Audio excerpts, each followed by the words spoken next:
3 करोड नेपालीको लागि खुसीको खबर। नेपाली एमएमए खेलाडी रविन्द्र ढाडले रोड टु यूएफसी मा शानदार जित निकाल्दै इतिहास रचेका छन्। फिलिपिन्सका बलिया खेलाडी किम्बर अलिटो जनलाई दोस्रो राउन्डमै दोब्बी दिँदै रविन्द्रले शानदार जित निकालेका छन्। पहिलो राउन्डदेखि नै आक्रामक देखिएका रविन्द्रले प्रतिद्वन्दीलाई दबावमा राख्दै पछाडि धकेलेर खेल नियन्त्रणमा लिएका थिए।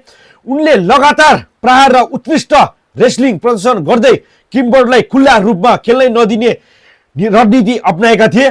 दोस्रो राउन्डमा त रविन्द्र झन खतरनाक बजाङको बाघ झै उत्रेर उनले फिलिपिनो खेलाडीलाई लगभग 4 मिनेटसम्म जमिनमै नियन्त्रणमा राख्दै उठ्नै नदी लगातार दबाव सिर्जना गरेर दोब्बी छुटेका थिए।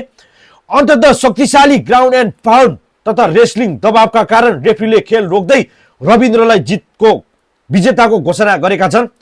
यस ऐतिहासिक जितसँगै रविन्द्र ढाडले नेपाली झण्डा विश्वमाझ अझ उच्च बनाइदिएका छन्। सम्पूर्ण नेपाली टिम, प्रशिक्षक र समर्थकलाई धन्यवाद तथा हार्दिक बधाई छ। रविन्द्र ढाड, जय नेपाल, जय रविन्द्र ढाड।